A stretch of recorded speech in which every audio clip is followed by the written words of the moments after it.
Bogotá is famous for the mountains of Montserrat and the historic charm of La Candelaria, symbols of a vibrant and lively metropolis. But behind these postcards lies a much harsher reality. The Colombian capital, home to more than 7.5 million inhabitants, faces profound urban problems.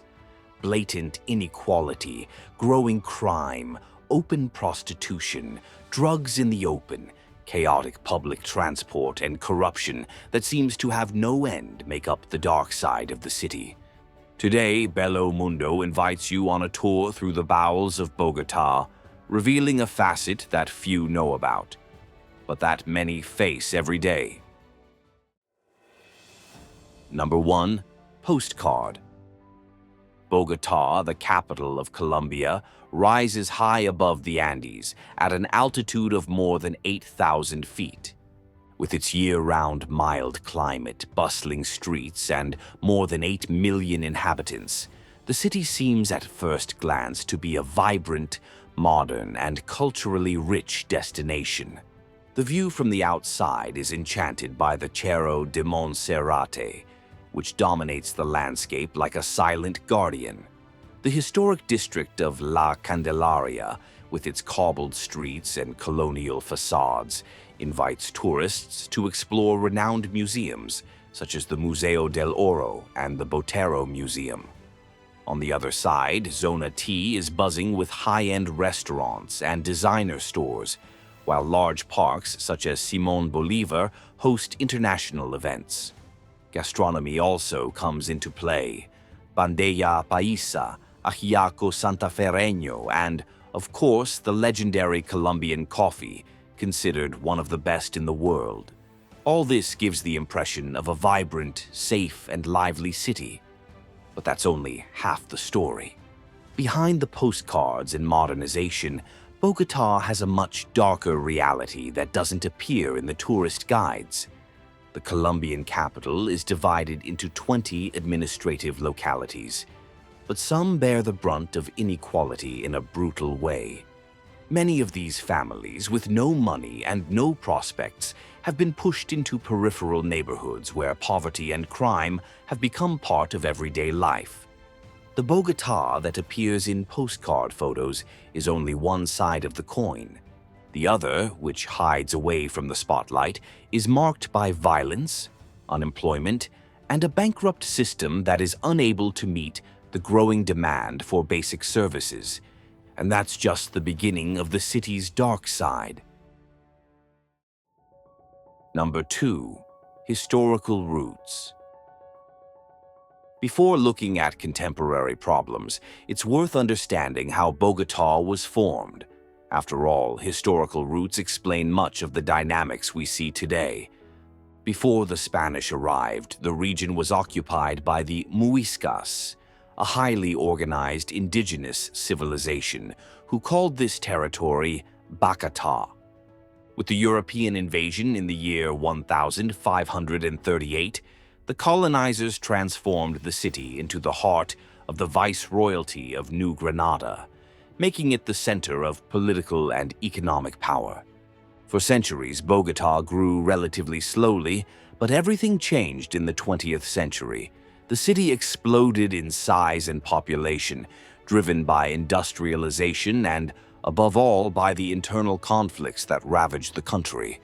Civil war, drug trafficking violence, and clashes between guerrillas and government forces forced thousands of Colombians to abandon their land and seek refuge in the capital. Entire neighborhoods sprang up practically overnight without any urban planning, and chaos ensued. The result? Uncontrolled growth that has widened inequality, spread slums, and created a city where luxury and misery live side by side, as we'll see below.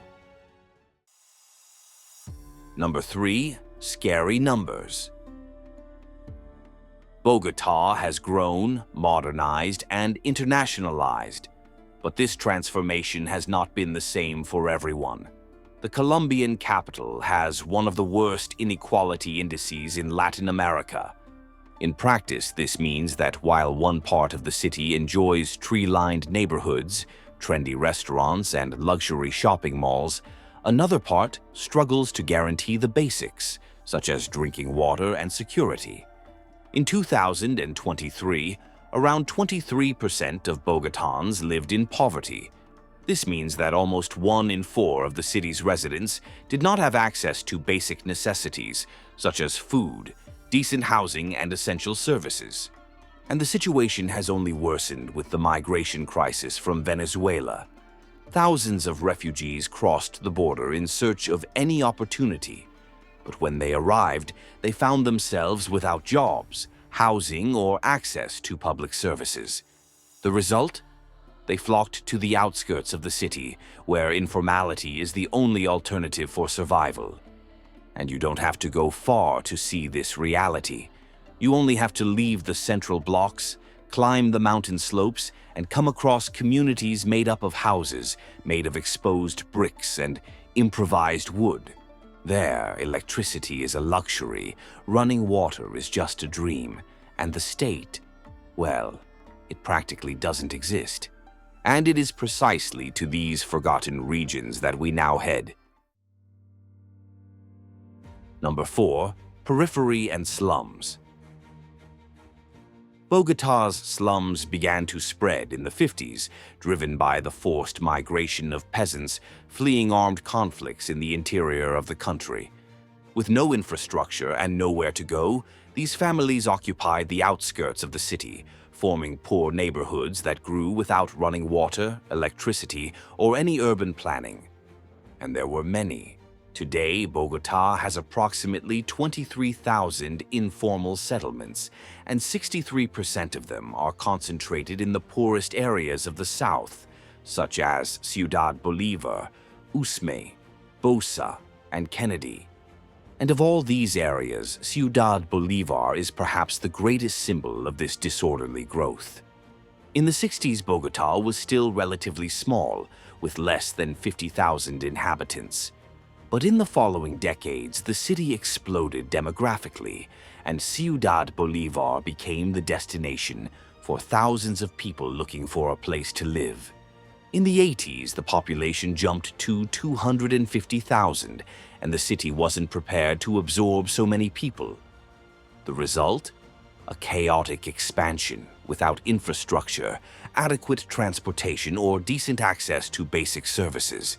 The problem grew so much that, in 1983, the area was officially recognized as a locality through the Acuerdos 13 y 14 del Consejo de Bogotá, a type of municipal council responsible for the administration of the city. But what did this mean in practice? In Colombia, a locality is an administrative division within large cities, as if they were neighborhoods or districts with a certain amount of autonomy. But in the case of Ciudad Bolívar, this officialization did not bring immediate improvements for the population. Today, the town covers almost 13,000 hectares, but of this total, only 3,300 hectares are urban. The rest, 74%, is still rural.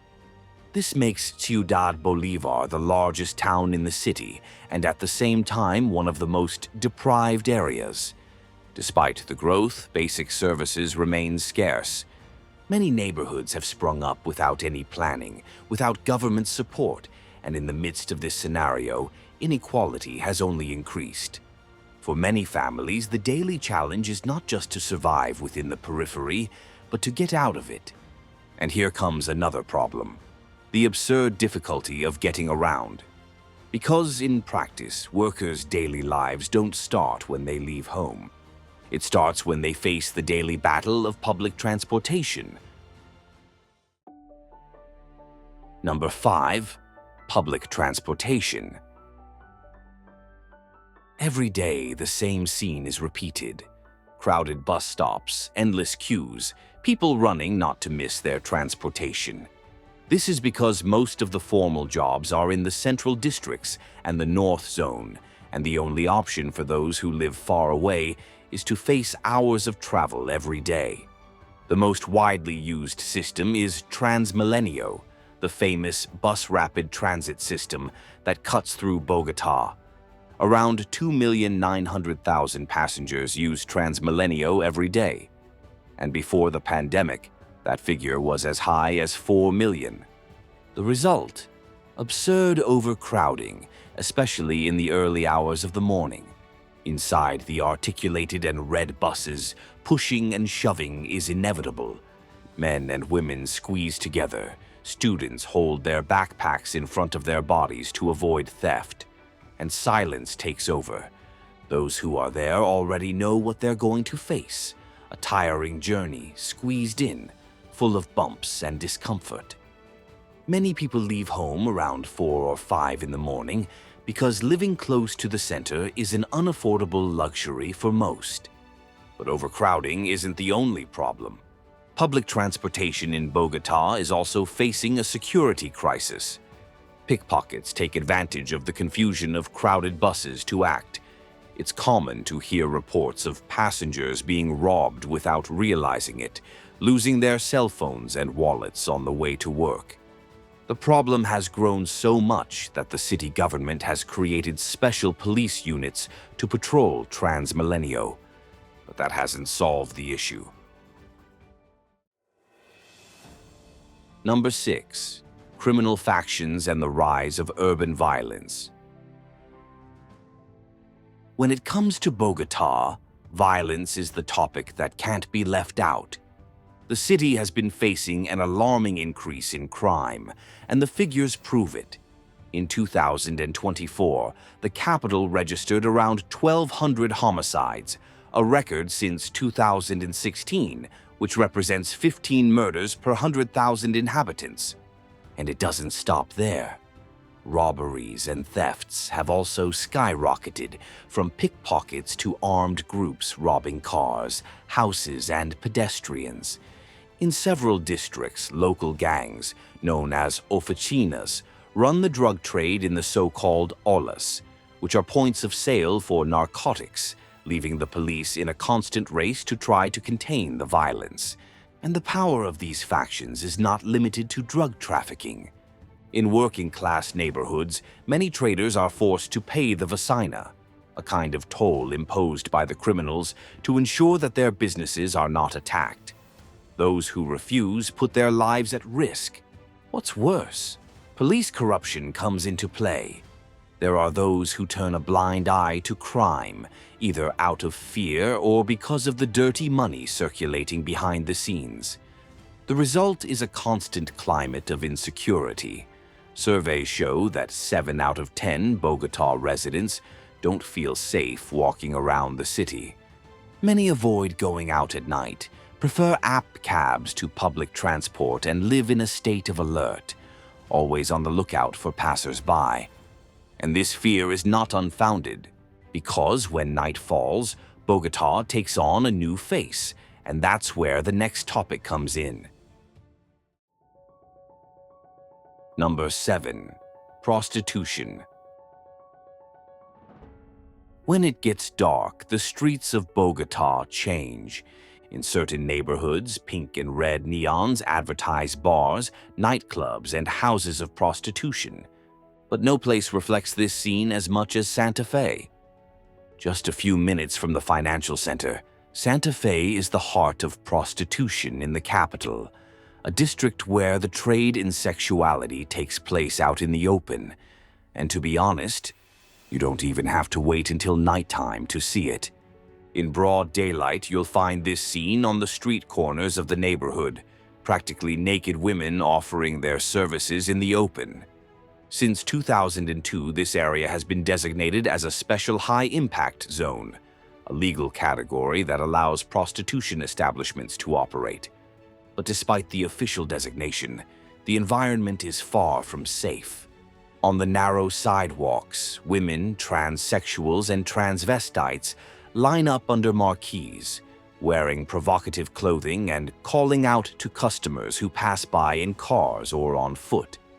Some protect themselves from the cold drizzle, leaning against worn doors, while men slow down to assess them. It is estimated that more than 23,000 women work in prostitution in Bogotá, with a large concentration in Santa Fe.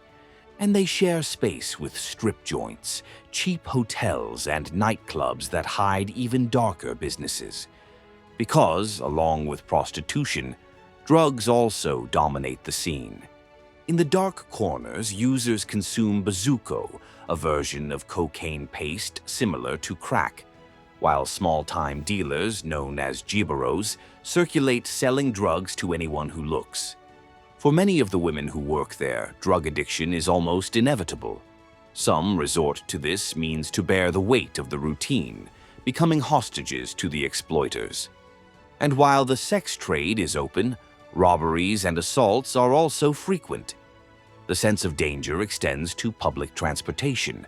There are reports that trans-millennial lines are frequent targets for opportunists who enter asking for money or robbing inattentive passengers.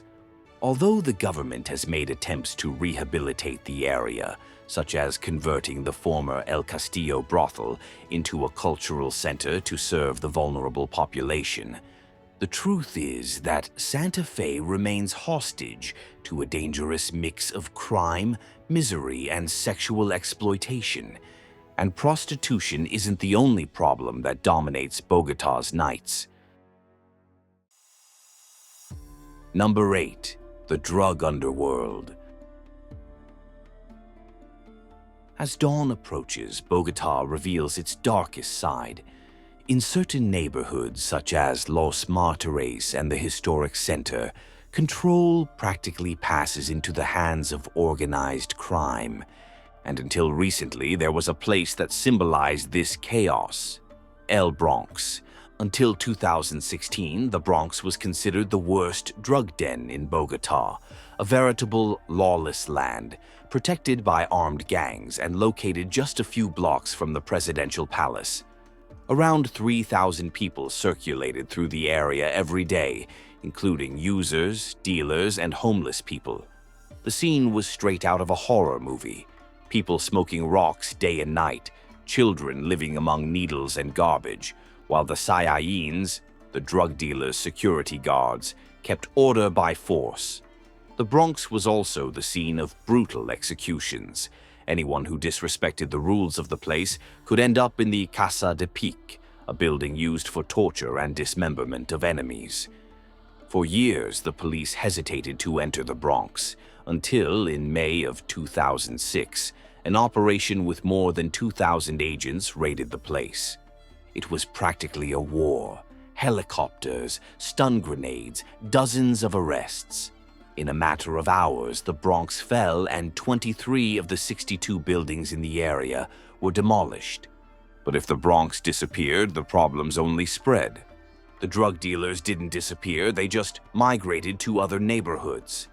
Today, Bogotá lives with several olas scattered around the center.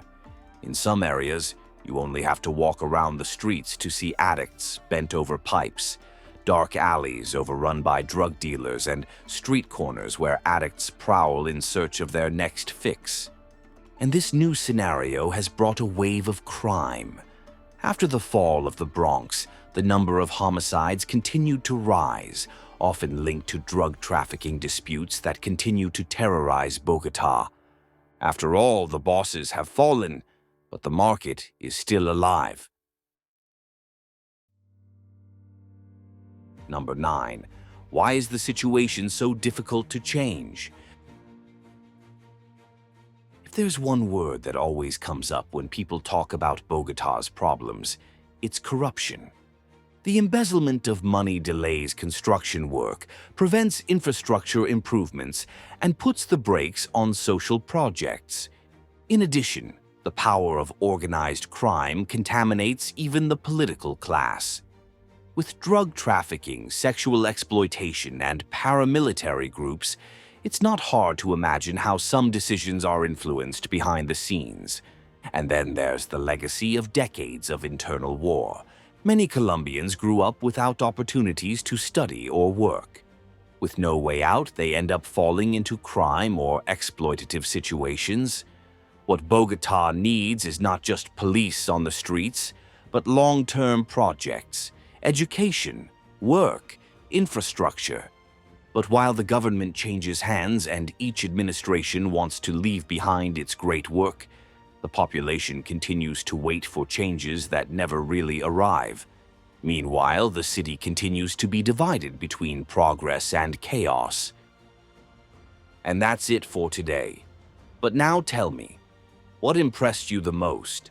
Was it discovering that Bogotá once had a crime-ridden territory just a few blocks from the presidential palace? Or that thousands of people still face hours squeezed into public transport every day while inequality grows unabated? Whatever the case, there's a side to this city that few people know about, and we're here to show it to you. And of course, if you enjoyed this content, you already know what to do. Subscribe to Bello Mundo, turn on notifications, and leave a like to help us keep bringing you stories that nobody tells you. Thank you very much for following us here, and see you on your next adventure.